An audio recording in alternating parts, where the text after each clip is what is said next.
Good afternoon and welcome to the last talk of the UT Energy Symposium this semester. The next talk is going to be in fall semester, that is last week of August. To refresh your memories, especially for those of you who are joining us for the first time, the UT Energy Symposium is a weekly speaker series where we bring in experts from the academia, industry, and the government to talk to us about very important global scale energy problems. The series is funded and supported by the Energy Institute. Dr. Ray Orbach, Charlie Cook, and Krista Hopkins, Gary Rasp, who are all in the audience here, have been extremely helpful to get this up and running. This is also a one-credit course open to graduate as well as undergraduate students in any department. And I'm the host, organizer, and instructor for this series. It gives me tremendous pleasure to introduce one of our own very distinguished faculty member, Dr. Kara Kockelman. Kara is a professor of civil and architectural and environmental engineering at UT here. Her primary research interests are in energy and climate issues, statistical modeling of urban systems, forecasting transport, policy impacts and crash consequences. Really a very broad as well as deep set of interests and areas that she works on. She has authored over 100 published papers in journals, and she says these are all with her. Most of them are with her terrific UT students, which I agree with. You guys are just tremendous. She has a long list of awards that she has won. I'm going to just highlight a few. NSF Career Award, UC Berkeley's University Medal, MIT's Technology Review Magazine Top 100 Innovators Award, the Hivings Award, Hoover Prize, many more. She has chaired and been a member of several national and regional committees on transportation and also serves on the editorial advisory board of several top-class journals. Kara holds a PhD, a master's, and a bachelor's degree, all from UC Berkeley, and I'm from Stanford, so that's an interesting dynamic, but really it's a tremendous pleasure to welcome you here. And the topic of her talk is the search for sustainable transport, anticipating Americans' vehicle and travel choices. Kara. Thank you. It's almost the last day of the semester. I really appreciate people coming out at the end of a long work day. Many of you are preparing for final exams and working on final projects. I know some of my students are here, and they are, in fact.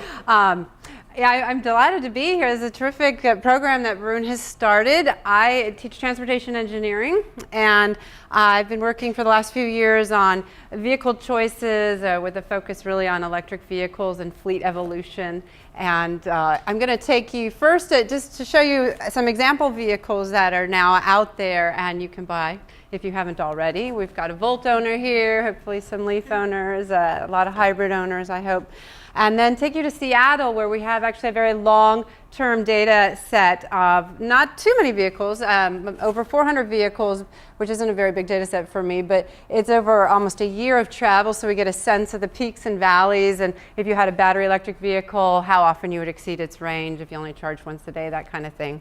Now I'll take you back to Austin for just a few teaser results from a survey we did a few years back, and it was on energy and travel, and then another survey which was on vehicle choices and how often people swap out vehicles in their own personal fleets, and how that might impact long-term greenhouse gas emissions in this region from transportation sources. And then I'll take you to a U.S. Picture where we'll look at a U.S. fleet evolution model, so micro-simulating 50,000 American households, which is a representative sample, to take a look at greenhouse gas emissions over a long period of time, 25 years, under a variety of scenarios. And then finally, I think there'll be time, I'll just take it a bit further and show you how a lot of my students, my graduate students especially, work on urban systems models where they say, okay, it's not just the vehicle and kind of the average use, but it's actually loading networks. We have over 10,000 links coded in the Austin network over 30,000, I think, in the Dallas-Fort Worth network. So we model that, but we also model location choices, because if you're going to model transportation long-term, you better know where everybody is. And the urban systems are changing as more people move in, jobs come in, jobs maybe leave the central business district, maybe high-rises are built downtown, as we see in Austin, and so you kind of have to track all that. And then you can get an even better estimate, ideally, of kind of all the sources of maybe carbon or oxides of nitrogen, whatever it is you're most interested in. So I think all of you who are here know well that there's at least two major concerns. It doesn't matter which side of the political fence you put yourself on, at least one of these is going to resonate as real issues for this country and for most countries in this world, since most do not have enough petroleum, and we certainly don't. We import the majority of it, and 70% of it is used for transportation. And we have pretty high greenhouse gas emissions. We're very wealthy, we're very lucky, and so it's about 4 times the footprint of the average global resident, and transportation is just about 29-30% of that. Plug-in vehicles are a very interesting option for us. We have the money to buy them. They definitely do cost a bit more. There's credits, and if you live in California, there's rebates that help bring the price down to pretty much parity, depending on gas prices and electricity prices in your location.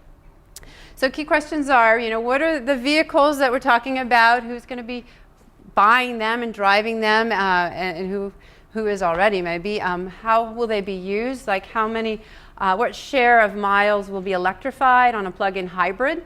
Because a plug-in hybrid, of course, can operate in blended mode, and it's got that internal combustion engine and a gas tank and a relatively short all-electric range, and then the emissions impacts I talked about.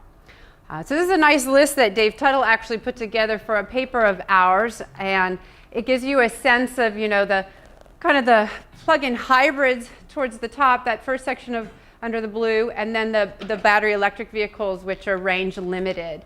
Unless you buy a Tesla, which can get you over 200 miles, but I don't think most of us have that kind of cash. But that one, the owners are driving quite far. They do have to think about charging very carefully, because it's really hard to charge a 53 kilowatt hour battery overnight, even if you have level 2 charging, which most of these people will have, hopefully in their garage or at work.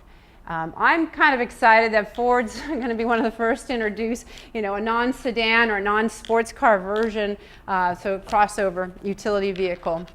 And these are prices after the credit. For the larger batteries, you're getting a $7,500 credit with your tax returns from the feds. And if you live in California, you might be able to get another $5,000 if you're one of the first 700 or so each year to buy.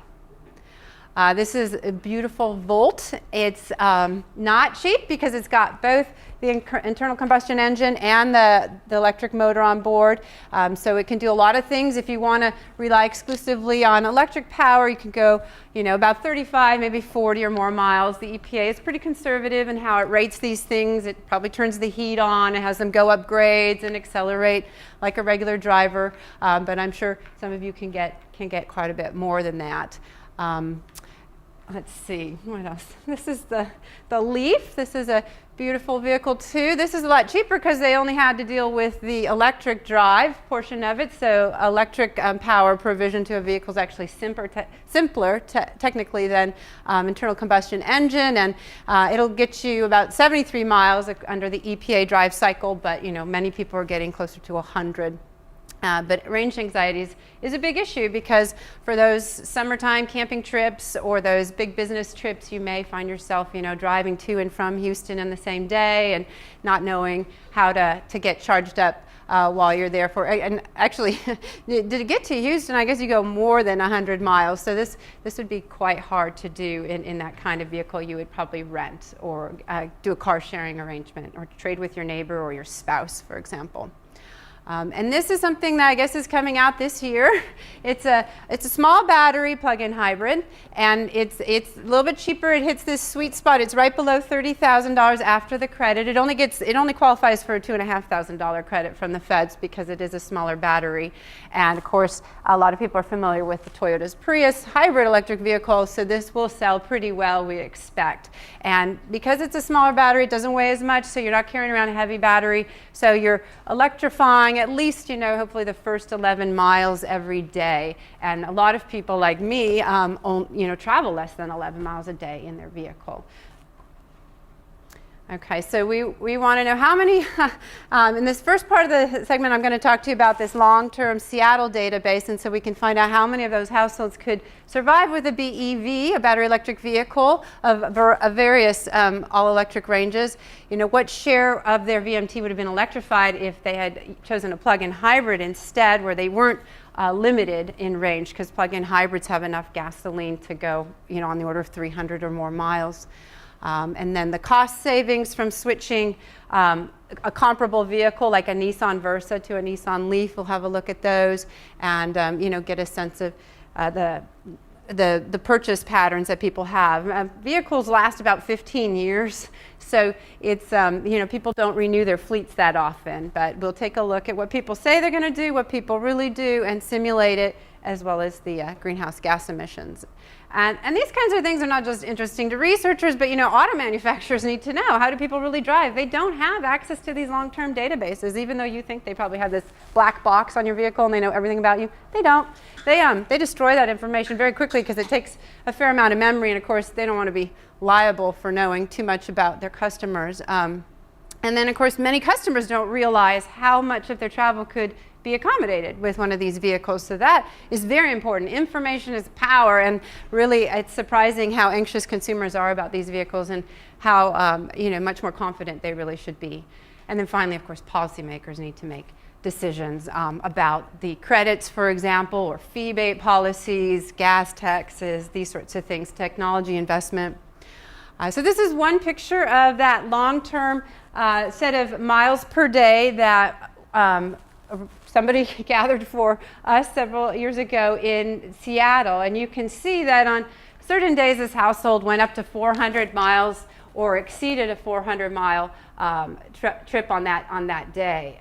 But most were under 200, and the great majority were under 100 miles on those days. But there's a lot of variability in Americans' travel patterns. And yeah, it's not just for this household, but almost any household on that data set. And this is almost a year's worth of data. In this household's case, it was a full year, and it was taken using geographical positioning, or what was it? GPS. I'm always thinking GIS, so global positioning systems. Thank you. Thinking geographical information systems, but different thing. So this was hundreds of vehicles out of 264 households about 6 years ago. And they tended to travel about, this sample, which is a little bit biased, so we had to correct for that, traveled about 25 miles a day per vehicle, and the standard deviation of 12. And that's actually really close to the US, but once we correct the sample, it is quite close. So the Seattle drivers aren't that unusual. We had slightly smaller households with slightly fewer vehicles and more females than the US sample would have, and that a random Seattle sample would have, actually. And so we did correct, as we actually always do. So all the data I'll be showing you today has been corrected for sample biases. One cool thing you can do with this kind of data is you can say, well, let's take different types of households and swap out one of their vehicles for one of these vehicles, okay? So a range-limited battery electric vehicle or a plug-in hybrid.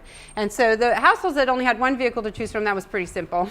We just took whatever vehicle they had and we gave them battery electrics of different ranges from 0 to 100 miles of all-electric range. And we figured out what share of the days could be covered in the actual data set that we have. The profile of their year's worth of travel could be covered with a single charge, okay? So just charging overnight, let's say.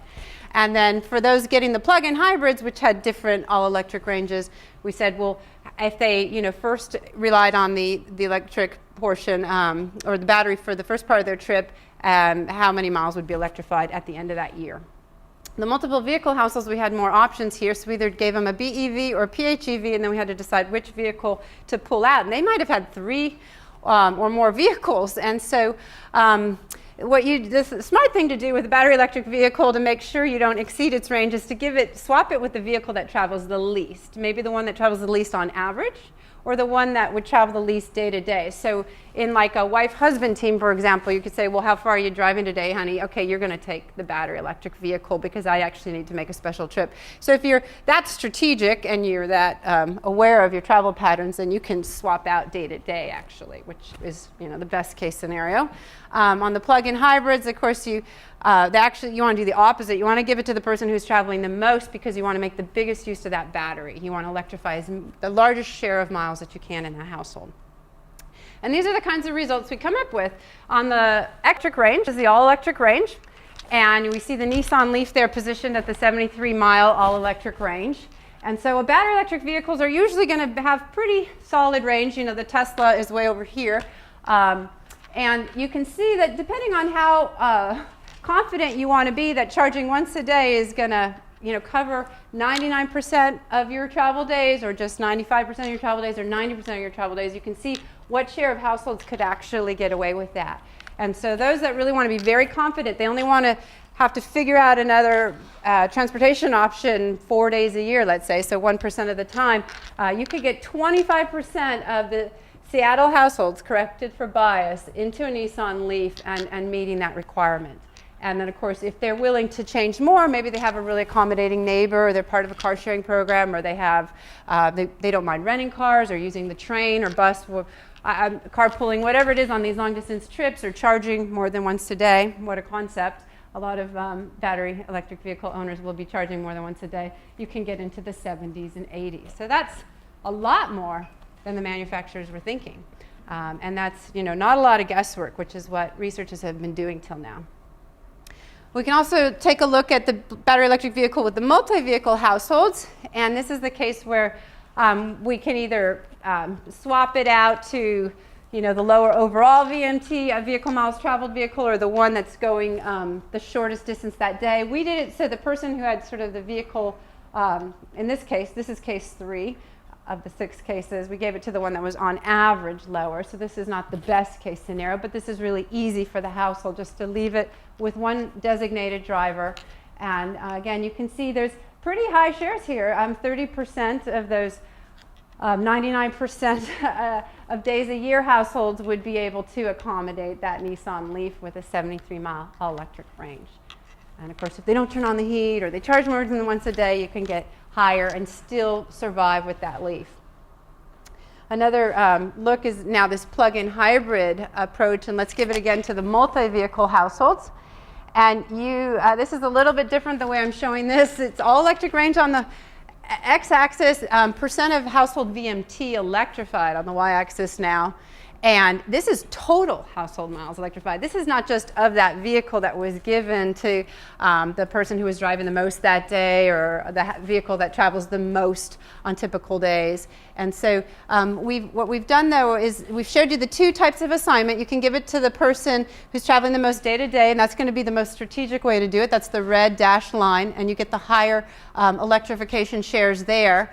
The Prius that's coming out with that 11-mile all-electric range, EPA rated, is not going to do a lot for those people, but it's a pretty inexpensive battery. It's a pretty solid vehicle. The Volt is a 35-mile all-electric range rated, and so it's going to get you up into the 50s and 60s, and that's kind of neat to see. There's bars on these because every household is different, and so there's variance, and I think Moby Khan, who is the graduate student that did this work, probably plotted the low traveling vehicles on the low side, which might be people traveling 15 miles a day or less on average, and then on the high side it might be those traveling over 30 miles a day on average. So pretty good, huh? Pretty rosy picture compared to what an average consumer would expect that they would electrify. And this is total vehicle miles traveled. So if you electrify 50% of vehicle miles traveled in a household that has 2 vehicles, well, it feels like you've completely electrified one of those vehicles, right? Because you got 2 vehicles, but one of the vehicles travels more, and depending on how you allocate this plug-in hybrid, you can make the best use of that.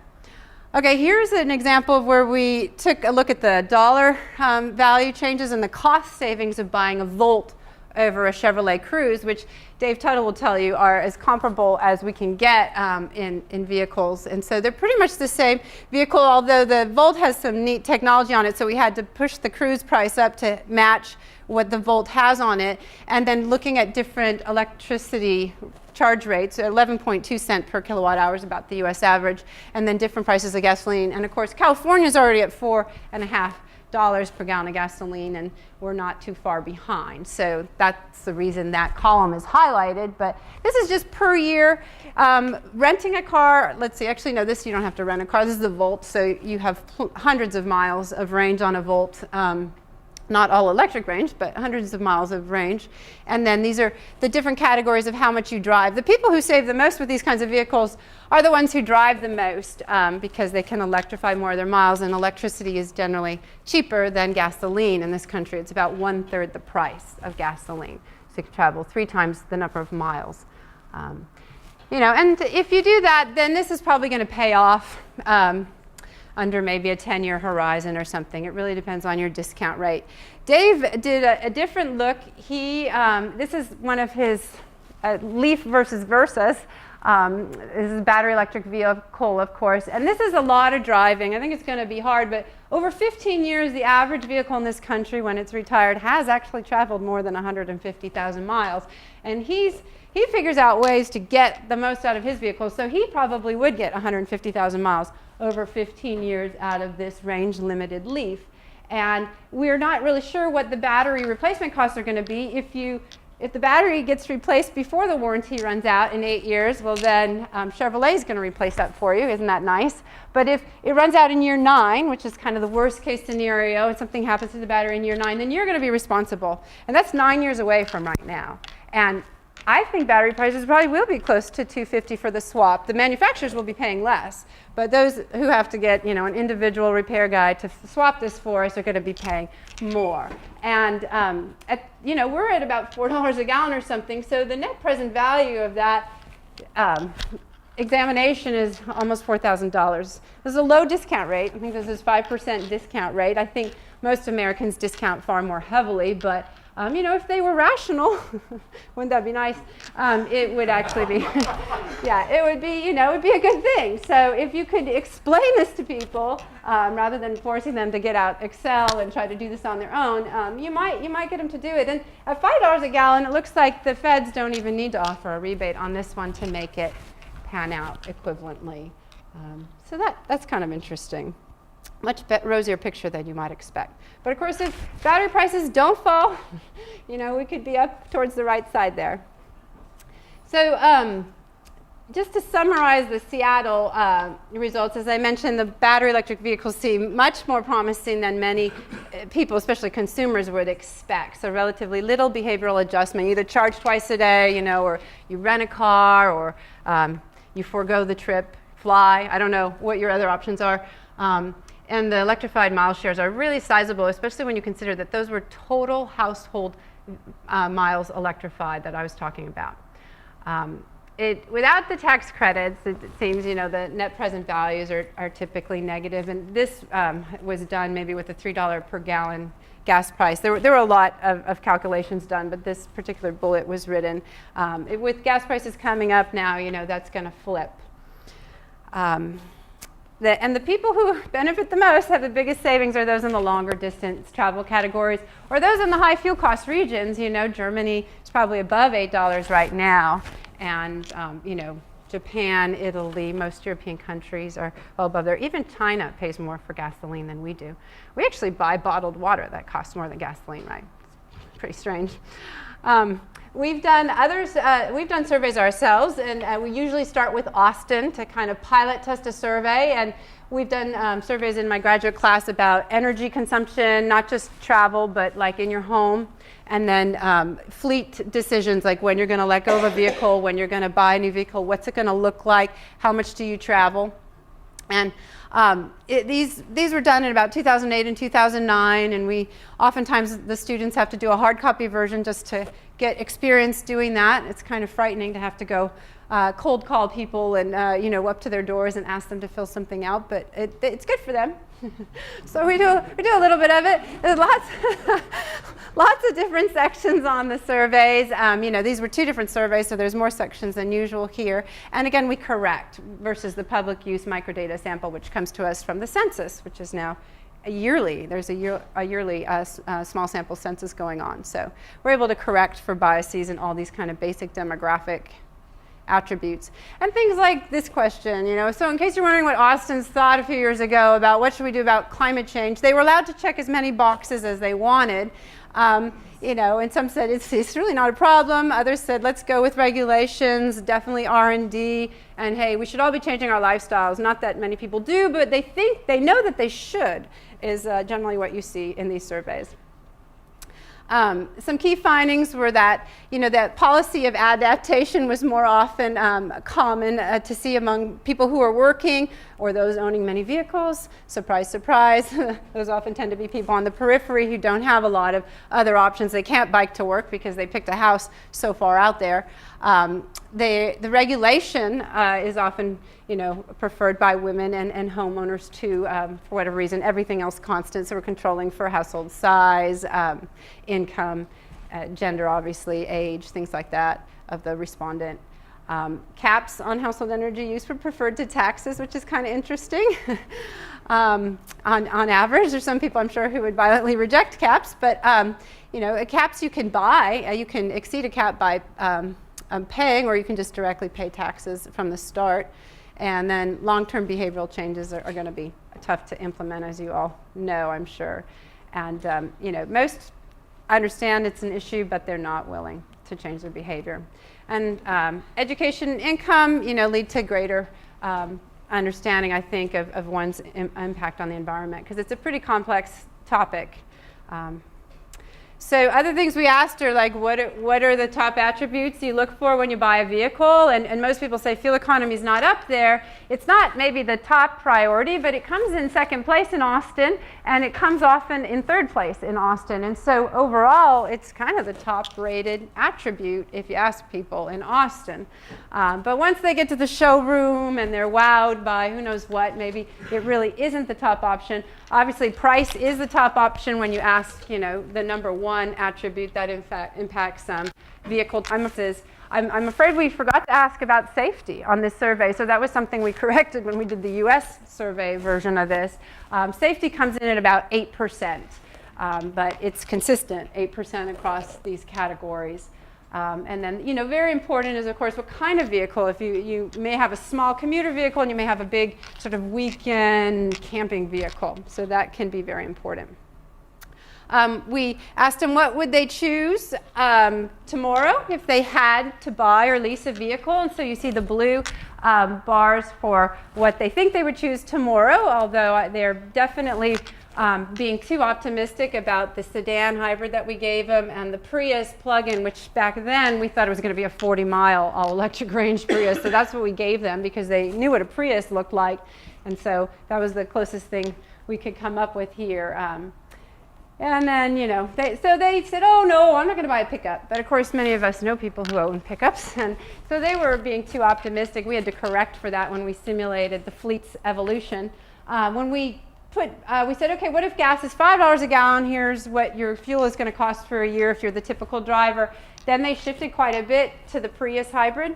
And when we raised it further, they shifted to the Prius plug-in, which was much more expensive, I think, $6,000 or $8,000 more. And so that became the most popular stated preference for them.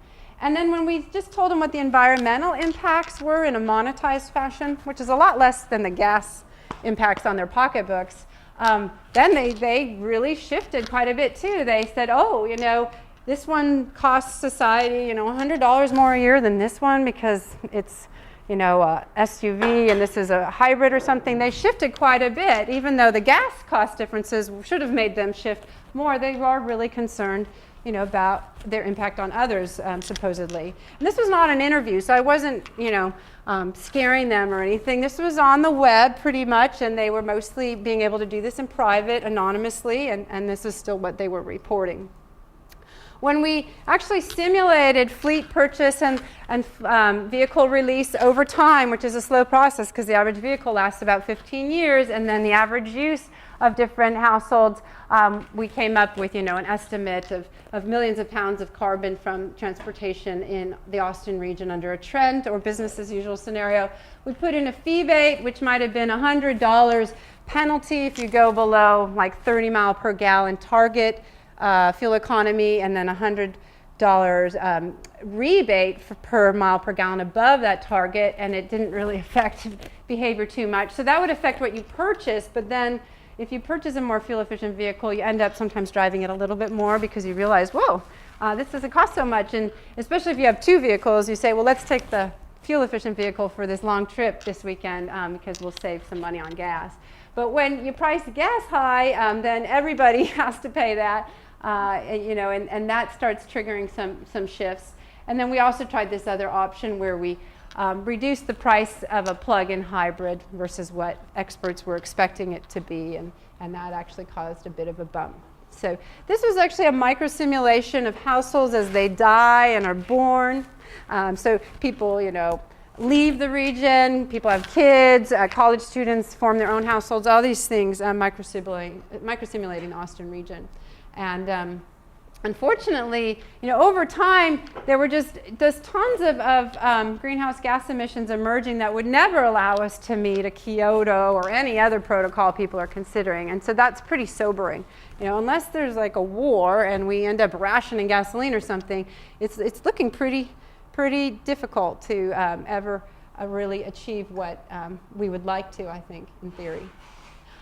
We took this, of course, to the national level by going out and sampling nationally through a special sample firm that has a nice panel of people across the nation for us. And again, we corrected for any sample biases there. And we asked them, are you expecting to acquire a vehicle this year, replace a vehicle, dispose of a vehicle? I think they were a little optimistic here. Of course, nobody expects to crash their vehicle and destroy it, so we also have to add that kind of vehicle loss into the model. Purchase prices, again, the top reason for a top criterion when looking at new vehicles, and it's a key criterion in not choosing another vehicle, whichever vehicle you had wanted but didn't choose. A fair number, not as many as in Austin, but a fair number would consider paying $3,000 more for a hybrid version of a conventional vehicle, and a fair number would be willing to pay $6,000 more for a plug-in hybrid, accordingly. But in Austin, that was a 56% corrected share. And so Austinites are greener than the rest of the U.S. practically. I guess if we go to Malibu or maybe, I don't know, Maine, or there's certain towns around. Portland, certainly, you will get these kinds of higher shares. But most of the U.S. is not quite as aware of energy issues and environmental issues as Austinites are. More than half have power access, so this is really important because that once-a-day charging actually probably can't happen for a lot of households who live in apartments or don't have carport or any easy access to power for their vehicles as they're stored overnight. And 29% were supporting a fee-bait, but you go to Austin and 63% were supporting that fee-bait idea. So yeah, we should try these things here first, right? And then others will follow.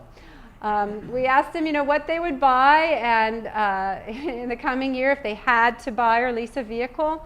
And we offered them 12 specific vehicles. These were kind of the most popular vehicles in each of these segments. Plus we added on a Prius, a hybrid, which already exists. And then in this case, it was a Prius hybrid 30 electric.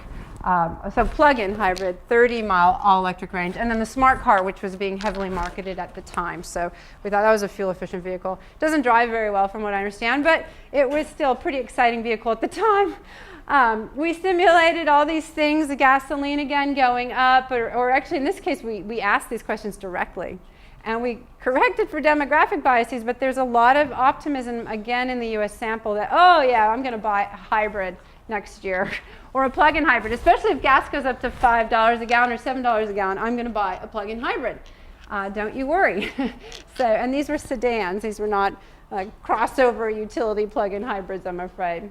But what was interesting is, again, when we did the environmental costs, we made it evident to them, like you would on the stickering of a window maybe, or some public service announcements on TV, or at Edmunds.com, where that you can compare a lot of vehicles. You start to see a big shift that's equivalent to taxing the heck out of gasoline.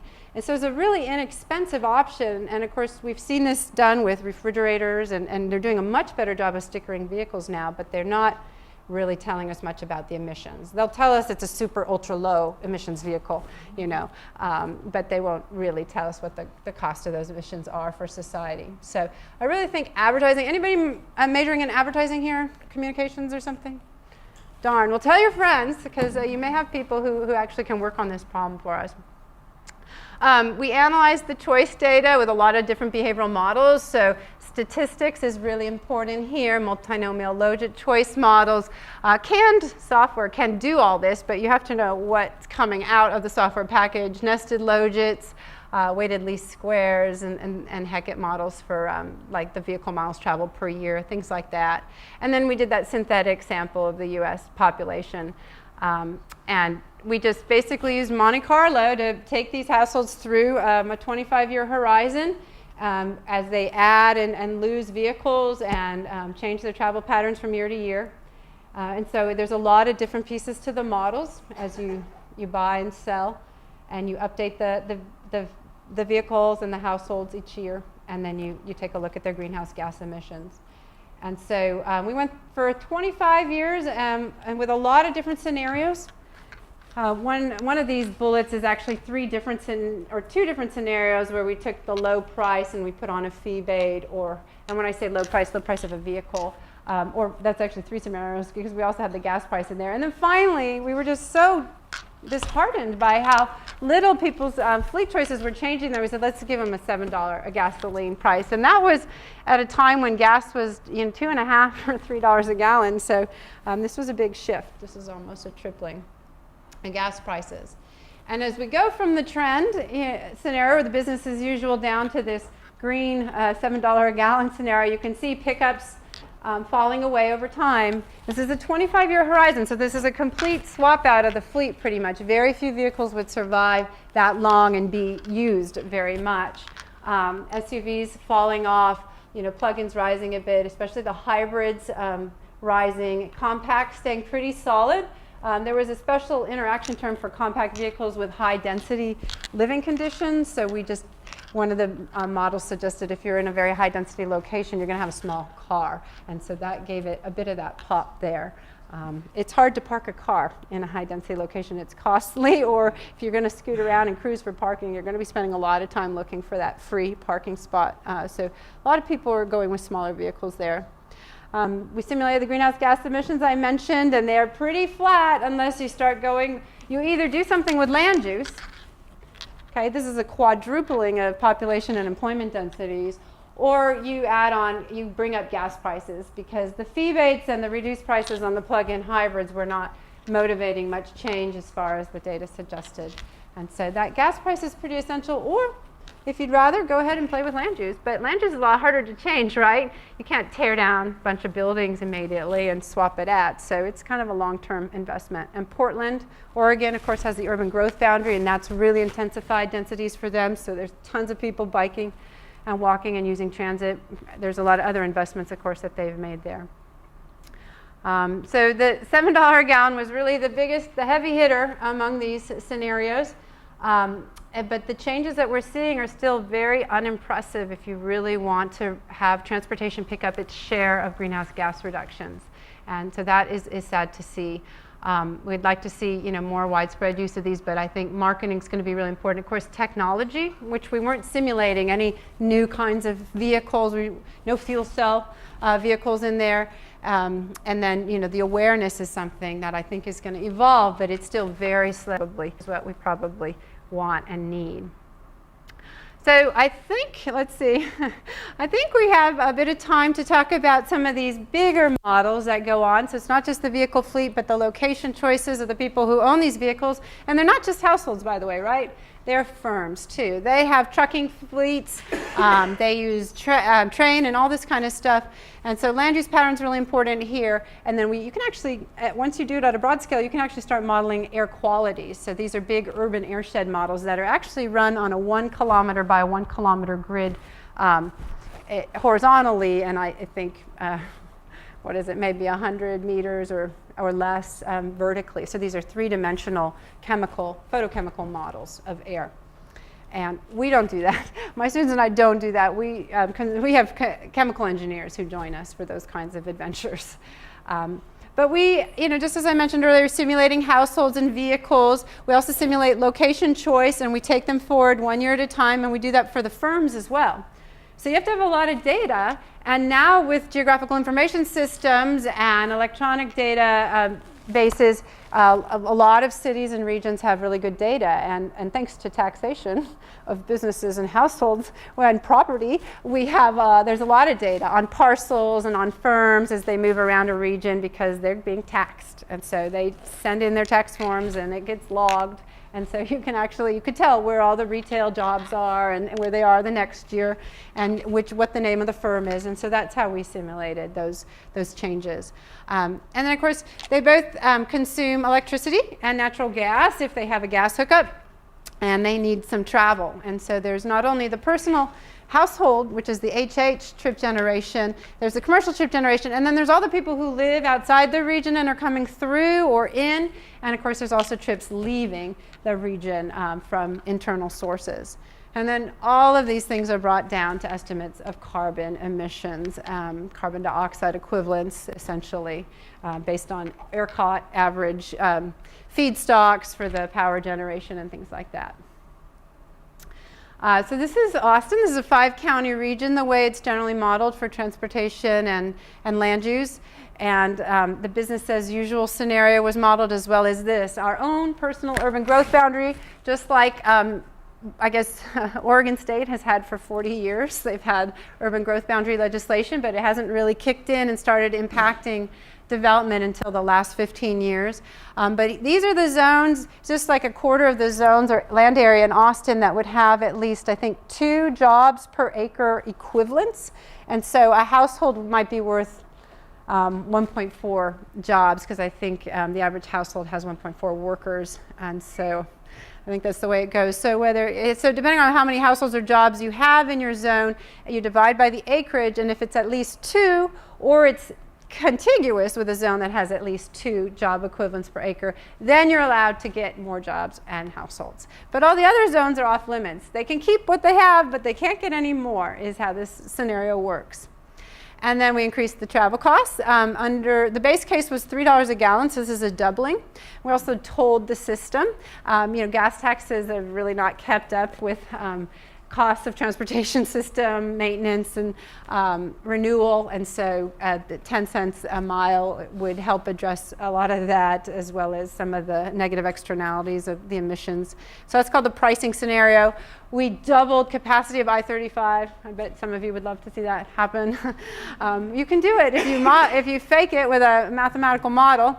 And then, of course, you can introduce a new freeway, which we do have. We do have State Highway 130 now. So these are just pictures, again, in ArcGIS, where we start in a base year and we take it forward under the business as usual scenario. So you can see all this population and jobs added and kind of more of a sprawling land use pattern.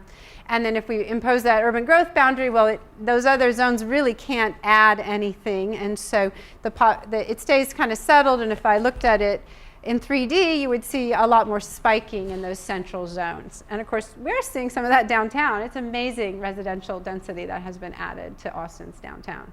I think we've got the highest residential building west of the Mississippi or something. It's a pretty exciting. You can take a look at, under these 5 different scenarios, kind of the accessibility of our central business district, the household density if you evaluate it from the perspective of the household, so what the average household is experiencing or jobs densities. And you can see the urban growth boundary really impacted household density and a little bit the accessibility of that central zone. You can take a look at transportation energy and residential energy. There's also commercial energy and what this means in terms of carbon footprints, let's say, per household or per person per year. And the urban growth boundary did the best, as you might have expected. So roadway pricing, may reduce travel a bit, but it didn't do anything for land use, actually. I didn't show you that picture, but it did nothing for land use. So the trips were quite long still, and urban growth boundary really reduced a lot of that trip making and also helped lead to kind of more efficient housing and commercial structures. We also do ozone modeling, and that's with the chemical engineers. And so you have to keep track of land development and vegetative cover because there's biogenic emissions like hydrocarbons that affect ozone formation. And there's not just on-road mobile sources, there's non-road mobile sources, off-road sources, there's electric power generating plants, there's dry cleaners, there's what are they called? Mowers, lawn mowers, and things like that generate a bunch of stuff that harms the air quality here. And so that's how that was done. And we did different scenarios, again, like the urban growth boundary, and we did a tolling plus taxation policy. And both of those resulted in about equivalent savings in vehicle miles traveled, NOx, which is a precursor to ozone, and hydrocarbons, which is also necessary for ozone formation.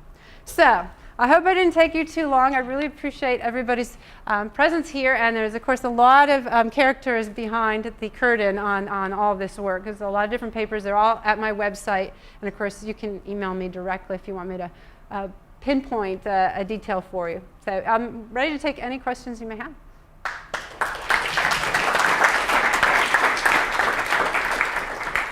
Questions?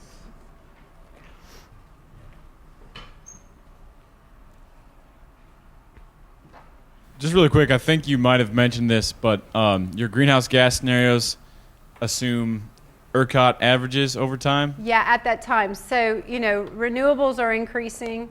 I think, at that time, wind might have been 4%. It's now closer to 10%, or I guess total renewables may be closer. So wind may have been even lower than 4% at that time. Yeah. Thank you. Yeah, sure. And it depends on the season, right?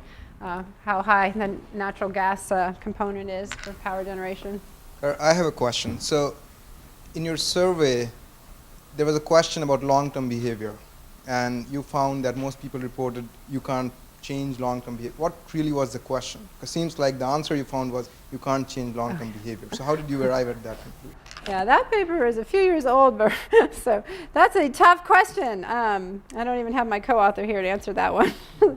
So let's see if I have it in my hidden notes here. Let's see if this is the one.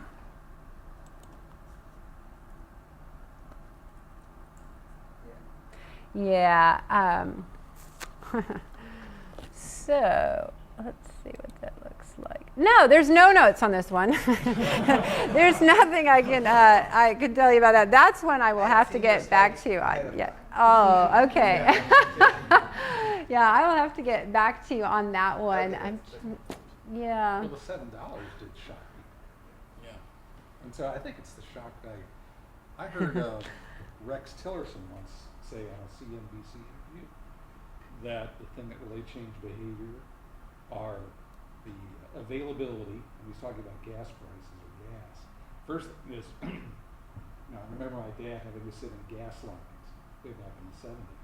When you don't have it available and all of a sudden your lifestyle is at risk, that's a shock, and that changed behavior. And then it was rate of change, and then it was absolute price. And so I always thought that even they have more money than God to spend on studies, that's probably fairly accurate in terms of what it can take. Who is this that has a lot of money for research? Exxon. Oh, okay. Question here? Yes. In all of your analysis, there is an implicit assumption that going through generation outside the city, transmitting to the city, and plugging in the vehicle, in total process, the greenhouse gas emissions are lower. Is that right or not? have this been verified that how much greenhouse gas emissions do we save by switching to a completely hybrid system or plug-in system?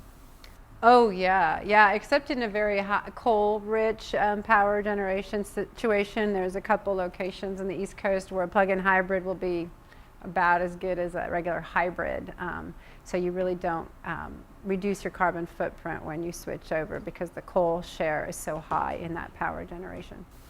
Okay, and what about the other? You say in East Coast it's not good. How much efficiency do we gain, for example, in Texas? Denver. Yeah, Denver's really bad. I remember that. So, Yeah. for example, Seattle, Washington's excellent. Right, the whole West Coast is very But fortunate. It's called a well-to-wheels analysis, and there's a tool that Daimler has online, and so you can put all these different combinations, and it's very hard to find a case, and it isn't better. This is one of my co-authors, so this is Yeah, very nice to have him here. Okay, my question is, how much is that? It all varies at the cap. I mean, you can do hydrogen pass, you can do natural gas pass, you can do wind, the European EU electricity mix.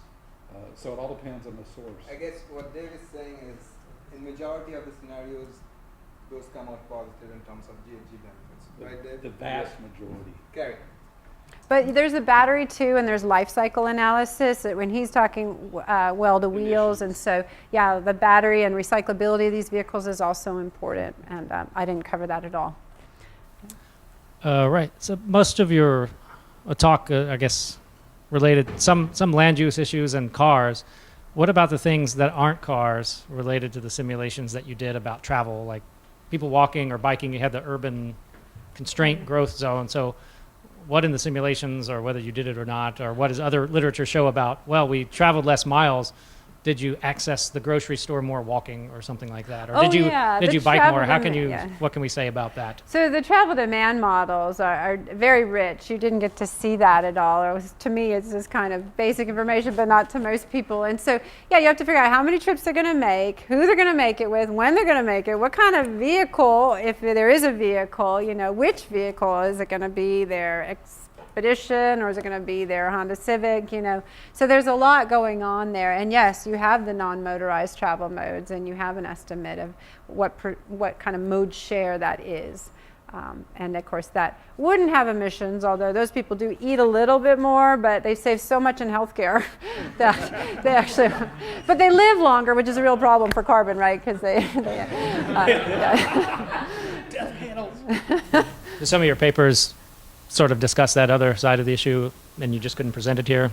Right. Kind of okay. I was on a National Research Council committee commissioned by Congress not too long ago, and I felt so constrained that everybody in the room with me only really knew about transportation and how the built environment influences transportation choices or travel choices, that I went ahead and had some undergraduates, actually, because we had very little money, go out, and we figured out all the different competing strategies, whether it's bigger buses or smaller cars or more wind power or walking, biking, or air travel, how it all competes, and of course there's other options, carbon sequestration, things like this, and so that would be a good one for somebody like you, I think, and so it's a committee report.